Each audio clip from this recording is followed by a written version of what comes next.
What if one small mistake could change everything? What if you woke up late, on the most important day of your life? Tom was ready for his big day. He prepared, he practiced, and he planned every detail. But sometimes life doesn't go as we plan. This is the story of one stressful morning, and one powerful lesson in reading and listening in English practice. Finish the video to not only hear the story but also enhance your English speaking skills. What if you woke up late on the most important day? Tom is 22 years old. He is in his final year at university. He studies business and dreams of becoming a successful manager. Tom is a planner. He loves making to-do lists. He sets alarms every night. He checks his calendar every morning. His friends always say, Tom is the most organized person we know. And they're right. Tom believes that preparation is the key to success. It was the night before Tom's final presentation, his last assignment before graduation. This presentation was important. It counted for 30% of his final grade. Tom wanted everything to be perfect. He opened his laptop and reviewed his slides again. He stood in front of the mirror and practiced his speech. He recorded his voice, listened carefully, and improved his tone. He even timed himself to make sure he finished in 10 minutes. It was 1:30 a.m. when Tom finally closed his laptop and went to bed. Before sleeping, he whispered to himself, "Tomorrow is the big day. I'm ready." He plugged in his phone and set 3 alarms. Then he closed his eyes and smiled. But that night, something went wrong. The power went out for a few minutes while Tom was sleeping. His phone stopped charging. The battery slowly drained and died. No alarms, no sound, no warning.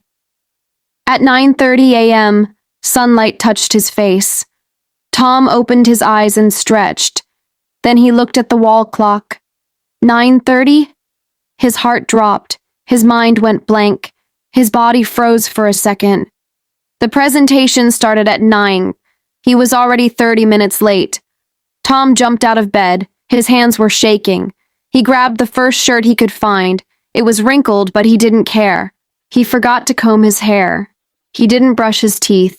No breakfast, no coffee, just his laptop and his backpack, and a lot of stress. As he ran out the door, thoughts filled his head. Will the teacher still let me present? What if I fail? What will my parents say?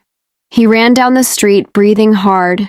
He arrived at the university building, sweating and out of breath. Tom opened the classroom door slowly. Everyone turned to look at him. His teacher stopped talking. "Tom," she said, "we didn't think you were coming." Tom stepped forward and said, "I'm so sorry. My phone battery died last night. I didn't wake up. But I'm here now. I have my slides. May I still present?" The class was silent. The teacher looked at him for a long moment. Then she said, "You have 5 minutes. Show us what you've prepared." Tom's hands were cold as he connected his laptop. His heart was racing. He looked at the class. He looked at his teacher. He took a deep breath. And then he began. At first his voice was soft, but as he continued, he found his rhythm. He explained his ideas clearly. He used examples that made people smile. He moved his hands while speaking. He walked slowly from one side to the other. He made eye contact. He shared his passion. At the end, he smiled and said, "Thank you." There was silence again. Then the class clapped. His teacher smiled. She said, "You were late, but you didn't give up. You stayed calm, and you did an excellent job." Tom let out a long breath. He felt proud. Not because he was perfect, but because he didn't quit.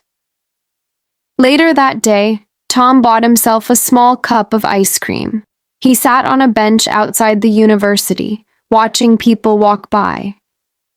He thought about the morning, the panic, the rush, the pressure, and then the calm, the strength, the courage, and he realized something. Success isn't about being perfect.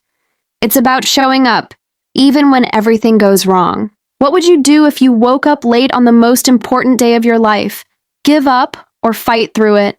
Comment your answer below. Real stories like this don't just entertain, they train your ears to understand real English, the way people actually speak in daily life. You're not just learning words, you're experiencing English. The more you read and listen, the more natural it becomes. One story at a time, you're becoming more confident. Are you ready for the next one? If you want to keep improving your English, hit that subscribe button and join us for more amazing stories. Thank you, and let's learn again on my next video.